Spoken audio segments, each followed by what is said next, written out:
What's up, guys? It's a packed Saturday here, although luckily at least it's the holiday Saturday where college basketball doesn't really have a massive packed slate. It's mostly Big East. You can focus on the Big East pretty much. And the Big East does have some matchups that I do like. Montana State did not get there yesterday as my one play. They were looking decent into the second half. They were still covering with, I think they were only down 2 with, 12 minutes left or something like that. And they wound up not being able to do it. Not being able to get there, but can't win them all. So we continue to move on. And today, jam-packed card. I'll start with the college bowls. I guess there are 7 bowls. Most of these bowls, I just hate the bowls, man, because there are so many opt-outs and whatever. First game, maybe I'll just talk about all of these briefly. I mean, I have some opinions in some of these, I guess, but Duke, Troy, the Birmingham Bowl. So that's like a home bowl for Troy, basically, because it's in their home state of Alabama. Troy's up from 4.5 to 7. 66% of the cash and 60% of the tickets on them. I lean to Troy just as a side in general, but I don't know if I want to lay that many points with Troy.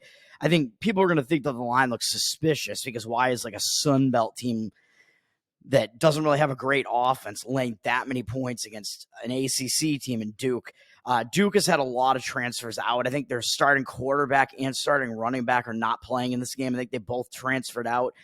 So they're down some like key components on their offense. So I know that's been the case with some other teams in these bowls, and the teams have still put up some points. But I think the game doesn't mean that much to Duke, really. They're a bigger conference team. They've been in some bigger bowls than this recently, so I don't think they care that much. Troy won the Sun Belt, and maybe you say maybe they should have been rewarded with a little bit of a bigger bowl than this, but they get the home crowd there, so I think they still might see it as kind of a reward. Troy is a team that does get into some bowls once in a while as well, though, so I don't know. This one, yeah, I mean, I just think that Duke has too many transfers out, so I would lean to Troy just a little bit. I think they might be a little bit more on the motivated team there, and the line looks suspicious. In the Camellia Bowl, this game, I don't think there are that many opt-outs in this game. The line has moved up on Arkansas State from 1 to 2.5 with 64% of the tickets and 54% of the cash on Northern Illinois. So it seems like for some reason, the public likes Northern Illinois. They don't like Arkansas State. Arkansas State had a not very good game against Marshall to close out the season. I know that, but Marshall won that game to become bowl eligible. So I think Marshall was at least focused on trying to win that game to at least do that. Whereas Arkansas State was coming off a game where they scored like 77 points or something like that. So I didn't like that spot for Arkansas State. I think this is a better spot for Arkansas State. Both of these teams are also kind of in bowls. Like every once in a while, you see them show up in the bowls. This would just be a market read for me, pointing on Arkansas State, but the line's moving up a bit to the point where they're teetering on like being a 3-point favorite. So if you liked them, obviously you want to get it at less than a 3. And we all know the whole thing about the MAC teams sucking in bowls. So, I mean, that's kind of an overused thing, but it is somewhat true that the MAC teams don't put up good performances in bowls in a lot of cases. So that Northern Illinois, of course, is a MAC team, and they are also a team that was 6-6. Both of these teams, I think, won their second to last game to become bowl eligible and then lost their last game. To me, it seems like both teams are kind of motivated to play in this one. So I don't know. I don't have a read on that one. I'll skip the game I'm actually on, and I'm like totally going against where the market is pointing in the game that I'm on, which kind of scares me, but I like the spot for it. So I'll skip that one for now. But in the Idaho Potato Bowl, Utah State looks like they opened a 2.5-point underdog. I don't know when that was because I saw them like as a favorite the whole time, and I saw them up to a 3-point favorite at one point, and now they're back down to 1.5 or 2 with 76% of tickets and 77% of the cash on them. Utah State getting the public action. I think Utah State, they're in bowls a lot, and I think they've been in this Potato Bowl multiple times in the recent years as well, if I remember correctly. So they're used to the venue, but like how much of a reward are they going to see this as? I don't know what the transfers out situation is in this game. Really, I just a lot of these games I just can't really like totally look at, man. I mean, I could try to look at it briefly here, but the market, like the public is just on Utah State. So I would kind of tend to lean against Utah State in that case. But Utah State did win their last game. They won 3 of their last 4 to become bowl eligible, though. So you might say that maybe they're motivated based on seeing that. So I don't know. But Georgia State, of course, they are also 6-6, but they lost like a ton of games down the stretch. So actually, maybe I actually don't lean to Georgia State here. I don't know. I might have to change my bowl picks. This one, I'm obviously not going to have a play on it, but Georgia State, looking at their schedule, I didn't even realize this. They were actually 5-1 to start the season, and then it looks like they just had a total collapse. So they played some better teams in the second half of the season than the easier schedule they played in the earlier part of the season, but they finished in a really bad way. So those teams that finish like really bad, you tend to like actually not want to be on them in bowls. So that bowl is that's kind of a tough read because I don't want to be on the really public Utah State team either, but which is why I'm not on this game really. But yeah, it looks like Georgia State actually has more transfers out than Utah State does as well. So might have to rethink that one. Maybe Utah State might be actually the side in that one slightly. In the 68 Ventures Bowl, not to be confused with the 76 Birmingham Bowl or whatever. What is up with this? They're both in Alabama. Yeah, whatever. This one's in Mobile, Alabama. South Alabama. Not really going very far for them. South Alabama's a 17-point favorite against Eastern Michigan, 66% of tickets and 59% of the cash. So they're public, but they're one of the biggest favorites in these bowls against a MAC team. Oh boy. South Alabama, they're definitely the better team. It's just going to depend on motivation again here. I don't know what the motivation is going to be like for them here. They will have the home crowd, but like, are they going to see this as that much of a reward? I don't know. They lost their last game, but they won the prior 2 games to become bowl eligible. So, yeah, I mean, they're probably going to be, I guess they're going to be a motivated team here, even though I think they've shown up in some bowls recently, too. And I think they won a bowl last year. Oh, no, they lost, actually, to Western Kentucky, excuse me. So, yeah, maybe South Alabama will still be motivated here because that was they hadn't shown up in a bowl, actually, for a while prior to that. So, yeah, actually, their program hasn't won a bowl in quite a while. So, maybe you might say maybe they will be motivated here. I'd have to look at the opt-outs real quick. I don't want to spend that much time on these stupid bowls here. But and then Eastern Michigan actually won their last 2 games to become bowl eligible. So it looks like they might be a motivated team as well. And they won one of them in 2 overtimes as well. So both of these teams seem like they kind of want to be here, although Eastern Michigan won a bowl last year. They won the Potato Bowl against San Jose State and on like a similar Saturday slate of games. So South Alabama has had way more time since the program has won a bowl. And so maybe they'll be motivated and they'll have the home crowd like behind them in this game, which might be a positive in a case for Southern Alabama. Southern Alabama's laying a ton of points here, and maybe it's too many points. I think they'll win the game, but that's a lot of points to be laying, so that's a tough read there as well. And then the Las Vegas Bowl is Utah against Northwestern.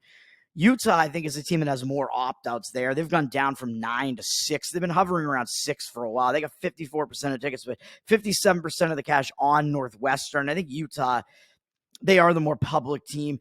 I would go against Utah here because Utah, I mean, even though they're the better team, they started out like they were in the rankings. They were looking pretty good in the Pac-12. They had a shot at the Pac-12 championship, and I think they were in the Pac-12 championship 2 years in a row, and now they missed it this year, and they had like a season that probably did not live up to what their original goals were when they set out to start the season. So I think they might be the more disappointed team here. I think Utah has been hit by the transfer portal a little bit more than Northwestern has as well. My lean in that one would be to Northwestern a little bit. I think Northwestern probably the team that wants to be there a little bit more. Excuse me. And Utah, I mean, I think they're used to playing in Las Vegas, so maybe they know like how to deal with all the distractions that come with the city of Las Vegas there. But because the Pac-12 championship that they've been in the last couple of years was in Las Vegas, but that's like a different scenario, man. But that's a conference championship. Teams are motivated to win their conference championships.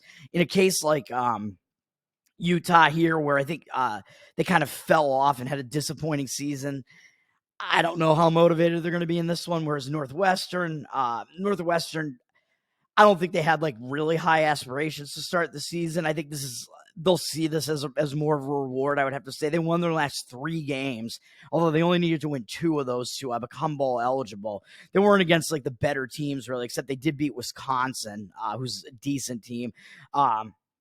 But my lean there would be to Northwestern, like motivationally. I think I see a little bit more reason for them to be motivated here and a little bit more reason for Utah to be the more disappointed of the 2 teams there.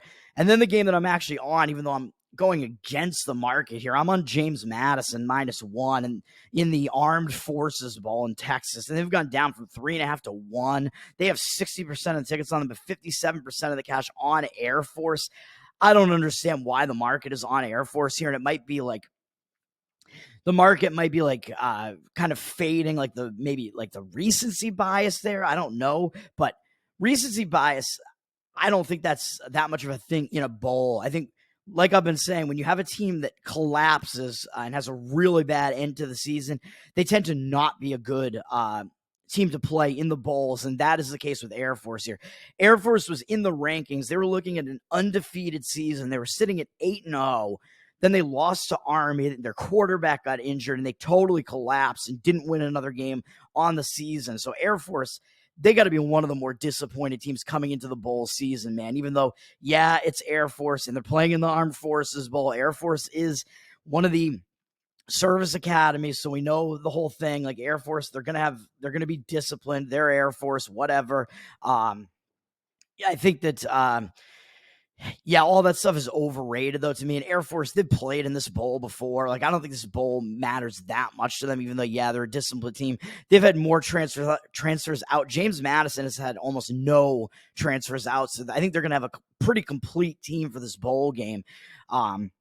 And Air Force, like I said, they lost their quarterback.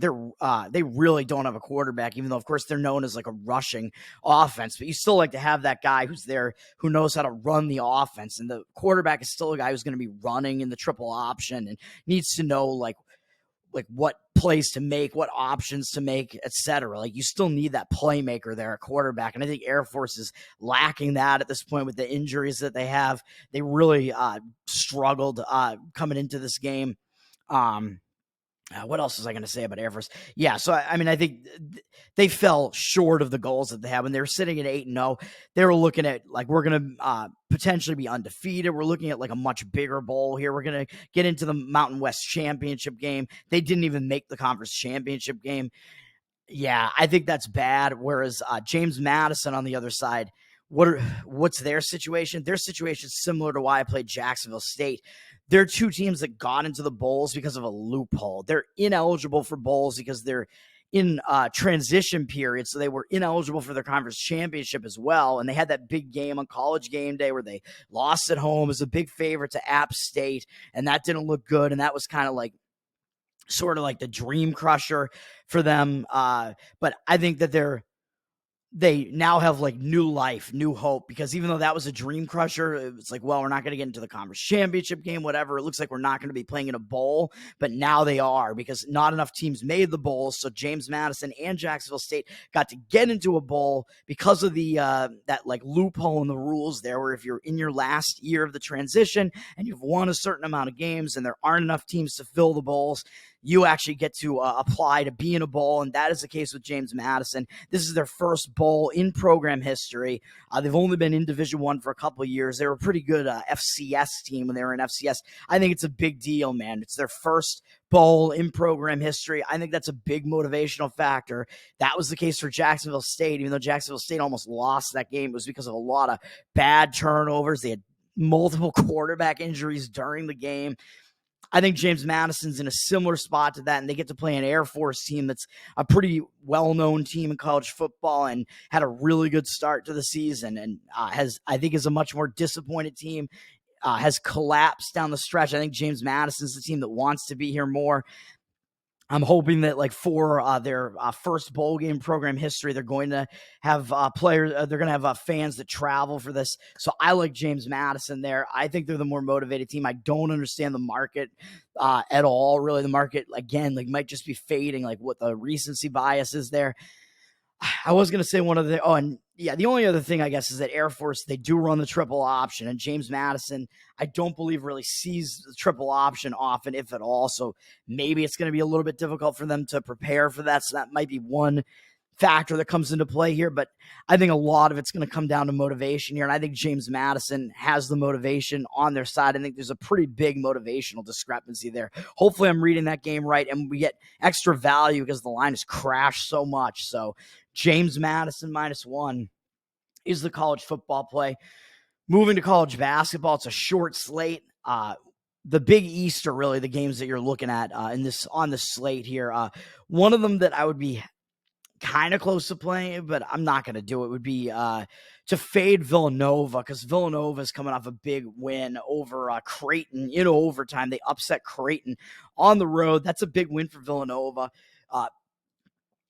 They're laying 12 or 12 and a half. Now, what are they laying? I don't see any percentages on this yet, but they've gone up actually from 11 and a half to 12, I think, and going through the 12 at DePaul. I think Ken Palm has this game around 12. So Villanova's in like a pretty classic letdown spot. That was a huge win on the road, upset at Creighton. However, the one thing that keeps me off of DePaul here really is that DePaul just played their like in-city rival, in-city bigger brother in Northwestern, who's in the rankings right now, and only lost that game by 10. And it was a close game into the second half. So DePaul put in a pretty big effort in that game. So they're coming off a big game as well. So that's kind of the one thing that keeps me off of DePaul there, even though I still lean to DePaul because Villanova is off of such a huge upset. The other games, though, that I'm actually on in the Big East, this one looks like the line has moved against it, but I am on Butler, and I took, what did I take in this one? +6 maybe on Butler. Ken Baum, I think, has this game at like 4 or 5. I took Butler +6. We're fading Providence. This is a classic letdown spot, man. Providence is up from 4.5 to 5. I think we're seeing, what we're looking at is we're looking at recency too much here. Providence just crushed Marquette, man. They dominated Marquette at home. Huge game. It was their Big East home opener. Big game. They upset Marquette.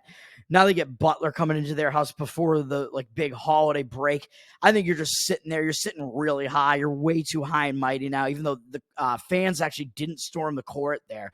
Providence, definitely a good home team, though, and they are at home here, but they just blasted Marquette, man. And now Providence, with the record that they have, playing Butler, who has even though they have like the same record, like Butler, their schedule has not been as impressive, really. They do not have that like signature win yet, but I think the public is going to tend to want to be on Providence after what they just saw. They just beat Marquette easily, man. That's like a signature win for Providence, though, and that's like the Providence. That's their like legitimizer game on the season so far. Like that's the big win for Providence so far because they only played one ranked team on the season so far. Before that, well, they beat Wisconsin early in the season before we know how good Wisconsin might be. So we might be able to scratch that a little bit. They lost to Kansas State, but Kansas State doesn't really look like that great a team this year. And then they lost to Oklahoma, who's probably the best team that they played this year, maybe. I don't know, but either Oklahoma or Wisconsin. But this is like that signature win, man. You beat the 6th ranked team in the country, but I think that looks a little bit better than maybe it is because I think Marquette's a little bit overrated. Like, I don't think they're actually a top 10 team. I think they're maybe like a top 15 team, kind of in that range. That's still, it's like a legitimizer game. That's a real statement win for Providence there when you just mop the floor with Marquette on your home floor. I think they're in a letdown spot. They might not be totally ready for Butler. Butler's coming off an easy win over Georgetown. Not really a big game there. Georgetown hasn't been relevant for a while now. I don't think that game matters. Butler, although of course you look at their schedule, they don't have like a signature win yet either. But I think they're going to be focused here. This is a big game for them. You're facing Providence, one of the top teams in the Big East, one of the best records in the Big East. I think you're going to want to show up for that. Butler, they did lose to the best 2 teams that they played this year in Michigan State and FAU, but those games were close. Like Butler was pretty competitive in those games. So, actually, sorry, they were competitive in the FAU game. They actually got blown out by Michigan State, but I think Michigan State is probably a little bit better than we think they are. So, excuse me, I thought they lost by 10 to Michigan State. They lost by 20. Never mind, but that was a road game, so that was kind of tough. That was their only actual road game on the season, I think. So, that was tough for Butler to have to go into Lansing there, East Lansing. Either way, this comes down to it being a letdown spot for Providence. I'm on Butler +6. I like it. I think it's going to be fading the public there as well. So I like that. And then the other spot in the Big East that I think is also a letdown spot, I am also fading. Who is it? I'm fading Xavier. I'm fading Seton Hall. Excuse me. I'm on Xavier. Xavier's up from 3.5 to 4. I laid 3.5 with Xavier. I think that, this is a letdown spot for Seton Hall here, man. After what Seton Hall just did, I think people are going to look at this and think that Seton Hall is the better team than Xavier right now. Xavier's got those injuries. We know that. We know Xavier's dealing with injuries right now. Xavier's sitting at 6-6. They don't look very good. Seton Hall's sitting at 8-4. We've seen Seton Hall. We saw what they just did. They just beat UConn at home by 15 points, man. I think UConn, was in kind of a letdown spot after UConn beat Gonzaga. I'd mentioned that was kind of a tough spot for them, having to go into, a hostile environment. But Seton Hall shot out of their minds in that game, man. They shot 51.8% from the floor, 37.5% from three. UConn only shot 19% from three and 37.9% from the field. Very uncharacteristic of UConn. UConn played a particularly bad game there. This is going to make Seton Hall, look better than they actually are. Seton Hall's coming into Xavier. This is only their second true road game of the season. I think in their first one, they did not do very well against Baylor in Waco. Baylor beat them pretty easily. They're in a letdown spot coming off a huge win over the returning champs from last year and the 5th-ranked team in the country in UConn. This is a big-time letdown spot that Seton Hall is in here, man. Going into Xavier, who hasn't been playing well. I think Xavier is in a bounce-back spot. Seton Hall is in a letdown spot. I think they could get caught. And they got Providence and Marquette up next after the holiday break. They might get caught here by Xavier. I would say Xavier, I think, is going to want to show up. They just went into St. John's and lost, but that was only their second true road game of the season. I think the only other one that they had was Purdue, and they actually, I think, covered the number against Purdue and didn't play that bad. I think Xavier is better than we think they are at this point now. They do have some kind of ugly losses on their record, but 2 of their losses are also to Purdue and Houston. You can't blame them for that. And the St. John's loss, I think St. John's is better than they have been in recent years. They got Rick Pitino there now. They're playing well. So they lost at St. John's in the last game by 15, but St. John's was the favorite. Now they're coming home. They're a home favorite here against Seton Hall. I think this is going to be a bigger game for Xavier here. They're going to want to turn it around. Ken Pom, I think, has this game at around 4 or 5, somewhere in that range. Ken Pom has Xavier as the better team over Seton Hall slightly here. So I like it. I think that is probably the case, even with the injuries to, Fremantle and whatever. I think Xavier is still the slightly better team. The odds makers are telling you they're the slightly better team because they're getting a little bit more than home court at home here. I think the public is going to look at this game and think it's value taking Seton Hall. How could the team with the better record and the team that we just saw beat UConn be an underdog here? I think they're going to think it's value and going to want to grab the points with Seton Hall. I don't think so. The line's moving up on Xavier as well. I like Xavier in the bounce back spot. It's a letdown spot for Seton Hall. So I'm on those 2 Big East games. Moving to the NBA slate, I don't even remember what I'm on in some of these games here. I think I'm on 2 NBA games here, and this is going to get kind of ugly in the NBA, man. Looking at some of these games here on the NBA slate, this is kind of tough. Like, there are teams like the Knicks are returning from like a huge road trip that took them out west. But then they came, you could say that they kind of came home though and played the Nets and beat the Nets. So the Knicks are in a tough spot, yeah, but they've had 2 days off since then. You might say that the Brooklyn game might have been the return home game. They actually played pretty well against Brooklyn, and they're playing the Milwaukee Bucks here, man. So I don't think they're going to be overlooking the Bucks, especially with 2 days off. So even though it's a return home spot for the Knicks, I'm not going to get involved in that one, even though you could argue it's not the best spot for the Knicks. But with Milwaukee coming in, I'm just going to avoid that one. Same goes for the LA Clippers. They're returning home from a road trip, but they got the Boston Celtics coming in, man.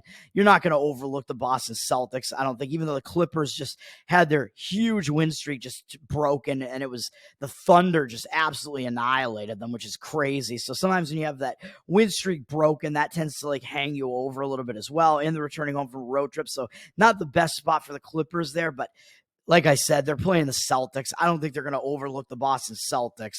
So I'm just staying away from that one as well. I think the Orlando Magic are actually in a bad spot too, but the market read on this one looks to be against the Pacers and on the Magic here, which is weird because the Pacers are favored. They've gone down from 2-1, but they have 93% of the tickets and only 62% of the cash. I don't know how the Pacers could be the public team here, even though the Magic have kind of like trailed off and they're maybe not as good as we thought they were. But I think both of these teams, we kind of thought they were better than they were to start the season. But now Indiana's in a spot where they just lost to Memphis.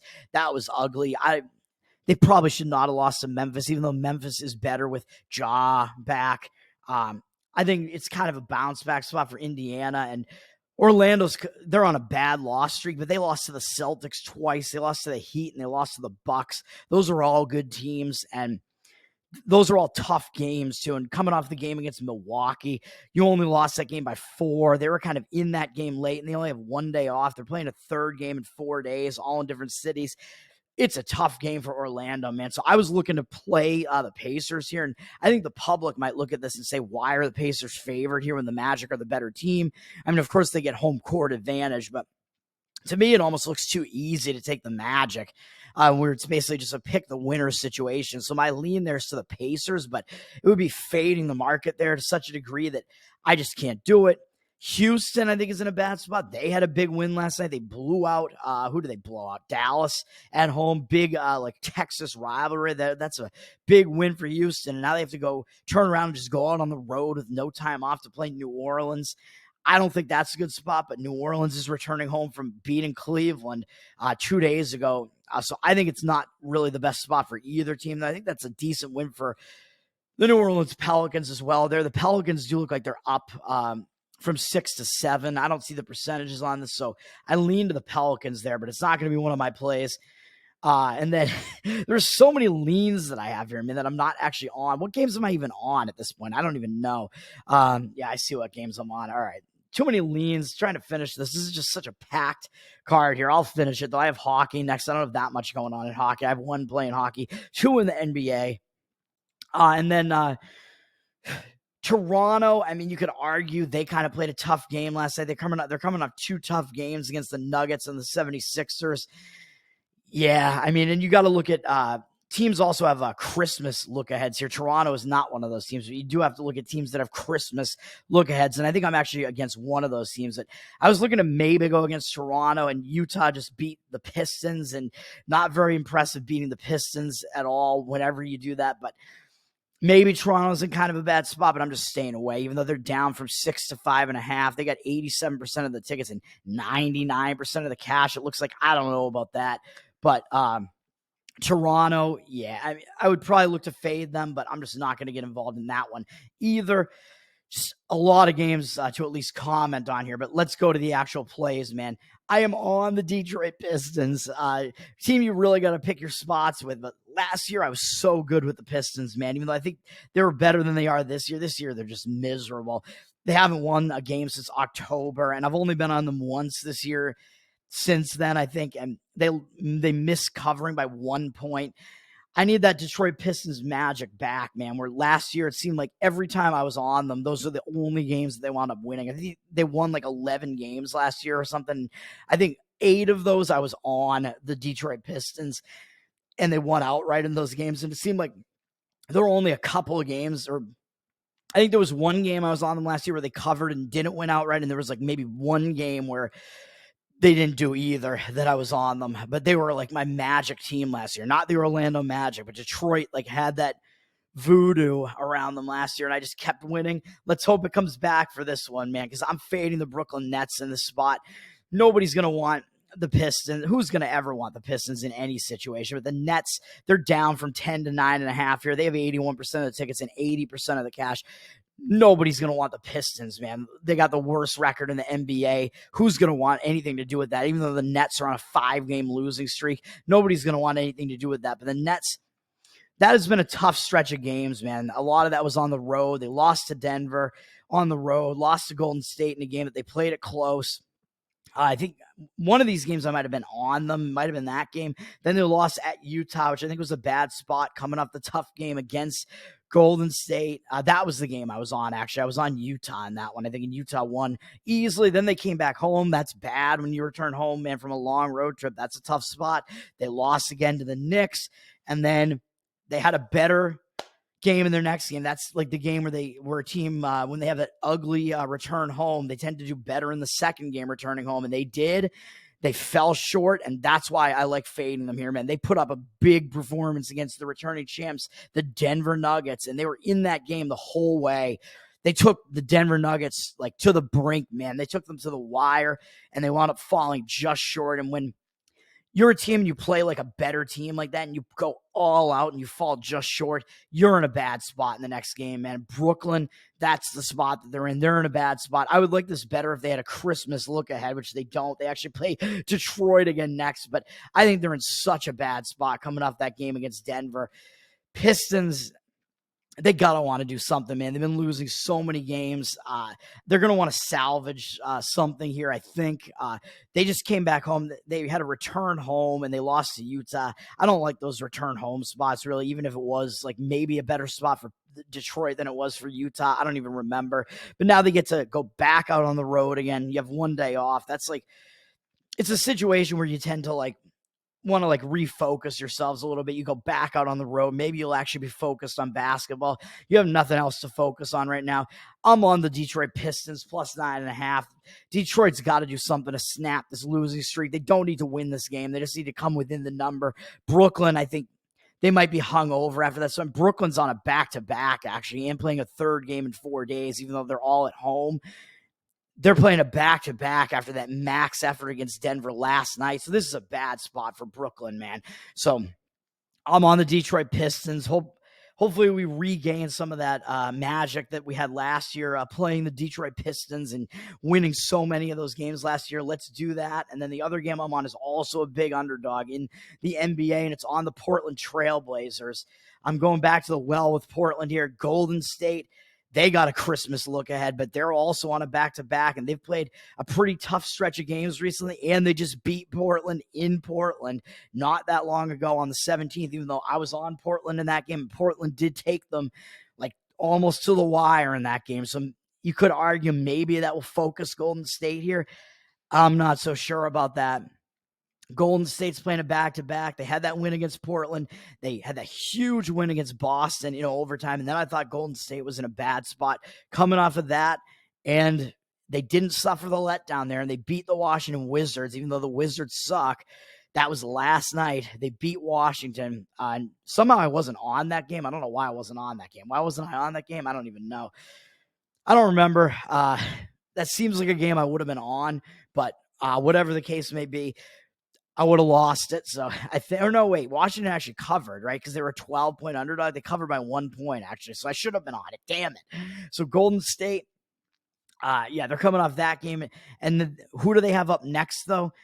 Even though Washington's not a big game, they're playing Portland here, and they just won in Portland's house. They just beat Boston. And up next, they got the Denver Nuggets on Christmas, and then they got Miami after that. So they got the returning champs, and they got the returning Eastern Conference Finals up next after that. They've played Denver once this year, and they lost, and I think they haven't played Miami yet this year at all. So those are big games. This is a big look ahead for Golden State. They're on a nice stretch of games here, but they're on a back-to-back now. I think it's bad for Golden State. They got the Christmas look ahead, and this might be a little bit of maybe road reversal revenge for Portland here. I think Portland's going to step it up. Portland had that good game against Golden State.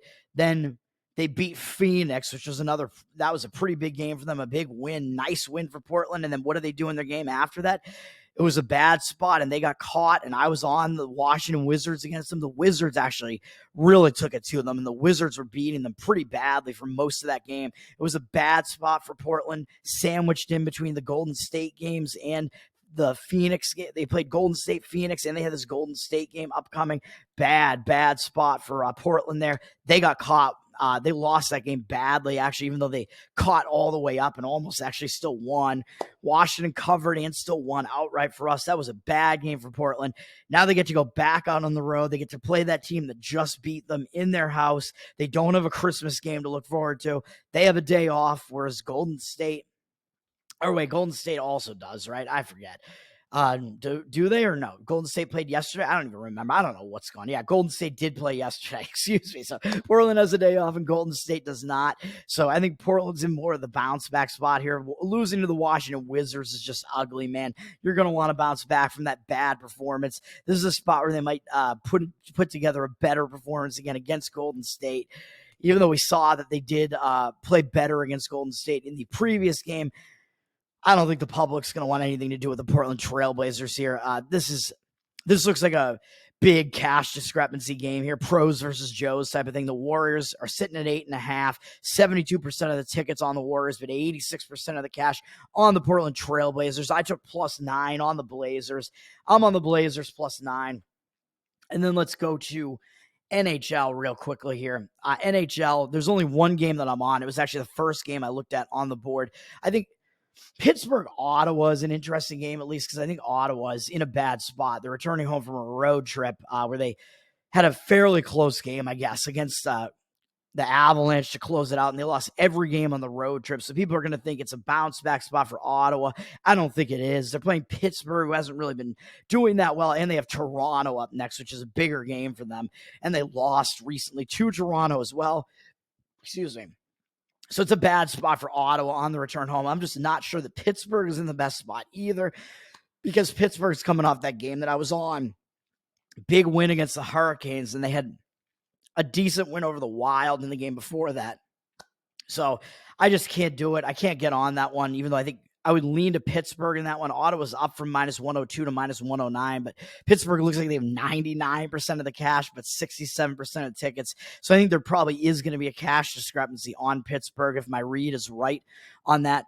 But I'm just not going to get involved in that. And I also thought Anaheim was in a bad spot as well. Seattle's in a bad spot, but it looks like the cash discrepancy is on Seattle, which I don't get. Anaheim just had a return home, and they played badly against the Flames. So now they're in a second game after returning home, which usually tends to be a good spot for a team to bounce back. So I like that aspect of it for Anaheim. And I think they had a day off, right? Yeah, they did. But they do have Vegas up next, so it's possible it's a look ahead. But if you're playing poorly, I don't know if you're really going to overlook anybody. Seattle, I mean, they played some tough games there. They played Dallas into overtime after they played LA into a shootout loss. Then they lost to Dallas in overtime. Then they won at LA, but they've had 2 days off now. So, yeah, I don't know what to read into that, really. Even though I thought Seattle was kind of in a bad spot, but it looks like the market is on Seattle a little bit. They're moving them up from -140 to -143 with 52% of the cash and 64% of the tickets on Anaheim. So I don't know. I don't know how to read that one. And then, you got Vancouver, I think, on a return home from a road trip. And I'm just not getting involved in teams that are like huge favorites like Vancouver is. I'm not getting involved in that one. And same goes for St. Louis. Like they're on a major letdown kind of after the big win against the Panthers, which I was on St. Louis in that game. Bad spot for the Panthers, and they're returning home from a road trip, and they catch Chicago. But Chicago played last night, even though they didn't play well, and I thought they were in a better spot to do something. I'm just not going to get involved in that game either. St. Louis is just a big favorite, so I can't get involved in any of those. The only game I'm on, well, in Vegas, Florida is interesting, so I would say that Florida, they're in, of course, the Stanley Cup rematch revenge angle there, up from -123 to -137 on Florida, but it looks like 50% of the tickets split evenly and 85% of the cash on Vegas, which is kind of crazy. So I don't know about that. It looks like the cash discrepancy is on Vegas, but I lean to Florida on that one because they're off of such an ugly loss, and this is the first time these teams are playing, I believe, since the Stanley Cup Finals. And Vegas is kind of off a tougher game where they just barely lost to the Lightning. So I don't know. I think Florida, even though I think Vegas will still be focused, I think Florida wants that Stanley Cup revenge. I think that angle might come into play a little bit there. What's the game I'm actually on? The Nashville Predators. They've been decent to me this year, and this is a nice looking game here as far as the market read. Dallas is down from -138 to -128 on the money line, so there's reverse line movement going on there. Nashville's got 93% of the cash on them, but 50% of the tickets evenly split. I like the spot here. Dallas, they're in a bad spot. They're having to go on the road here. They are coming off multiple games that went into overtime. They lost at St. Louis. They played a packed schedule since the 15th too, really. They had a couple days off between the 18th and the 21st, so never mind. But they lost in overtime at St. Louis, came back home with 1 day off, won in overtime in a tough battle against Seattle. Nice rhyme there, even though Seattle hasn't been playing well. Then they had a couple days off, and then they played 2 days ago on Thursday, and they beat Vancouver in overtime. Huge win there. Now I think they're in a letdown spot. That was a big win over Vancouver. They got St. Louis up next, and maybe they might pay. I don't know if they're going to pay more attention to St. Louis than Nashville, because both of those teams are kind of, I don't know, they kind of have similar records. Nashville somehow has no overtime losses, which is crazy. They've been a regulation team this year, but I think it's a letdown spot coming off that overtime game. Nashville, on the other hand, they're returning home, but it was only from a 1-game trip out to Philadelphia where they beat Philadelphia. I don't know if we can put much stock into that game at all. They do have Carolina up next, but I think they're still going to be focused when it's Dallas, who is a good Western Conference team. And what did they do the game before Philadelphia? They lost to Vancouver 5-2. So I think people are going to look at that and say, hey, Dallas just beat Vancouver in overtime. Vancouver just beat Nashville easily. So this is too easy, right? It's almost a pick the winner type of line here. Dallas should certainly win this game against Nashville, right? I don't think it's that easy. I like the Predators here. I like the Predators. That's not something you want to get caught saying. Clip that out of context, baby. I'm taking the Predators. So let's go over all those games that I'm on. Once again, college basketball, Butler +6, Xavier -3.5. College football, James Madison -1 in that bowl. Oh, God. Don't like going against what I see in the market, but I'm doing it. Hockey, Nashville Predators +115 is what I'm on there. NBA, Detroit Pistons +9.5. Portland Trailblazers +9. And then you can go see my NFL video because I am on these NFL games. Do I have time to mention NFL really quickly? 2 NFL games here. I don't think much has changed. You can go see what I talked about on my video on those. The Bengals are up from pick 'em to 2.5, it looks like, with 61% of the cash and 67% of the tickets. So it looks like the cash discrepancy is on the Steelers in that one, but it's a tough one to read, man. I mean, the public is certainly going to be on the Bengals. If the Bengals didn't play that well and escaped against Minnesota last Saturday or whatever, the Steelers also played on Saturday, and they got blown out by the Colts. So maybe the Steelers looked uglier, so maybe the Steelers would be the team to play based on that. And I mentioned all of this in my video, but the Bengals do have the in-season road revenge angle, which isn't as strong when you're the favorite. It's stronger as an underdog, but the Bengals did lose at home to the Steelers in Jake Browning's first game. So if anything might motivate the Bengals a little bit, it might be that. And both of these teams are still playing for playoff spots. So both teams will be motivated in that respect. And then in the other game, I am actually on the LA Chargers, and I forget what number I've actually taken, but that line is up from 9.5 to 13. I'm either on 12 or 13 or 12.5, something in that range on the Chargers. I love the Chargers. You can go see my breakdown in that one. It's my favorite play of the week, actually. The Bills have 85% of the tickets, but 83% of the cash on them. Major letdown spot for the Bills, man. They just wrecked the Dallas Cowboys, even though they are still playing to get into the playoffs because they're going to have to get a wild card probably. They're in position where they're ahead of most of the competition, I think, for the wild card at this point, even though they're still in the mix. Well, maybe that's not even true. They're like in the mix for it still, but they're having to go out to the West Coast, which is a tough spot. They're in a letdown spot, I think, off looking way too good against Dallas. Dallas is in a bad spot there. Going out to the West Coast messes with your biological clock, and the Chargers just fired their coach, man, and they looked awful. They have extra days off after playing on Thursday. They looked awful, gave up 63 points to the Raiders. I think you're going to want to perform well after that happens, and when your coach gets fired, if you like the guy who's coming in as the interim coach, you're going to want to play well in that spot. The fired coach aspect of it tends to fire a team up. You're getting a ton of points at home. It's prime time. I'm on the Chargers, and that's going to do it for me, man. Chargers plus 12.5 or something in that range. Enjoy the games, man. Peace. Let's get this video up.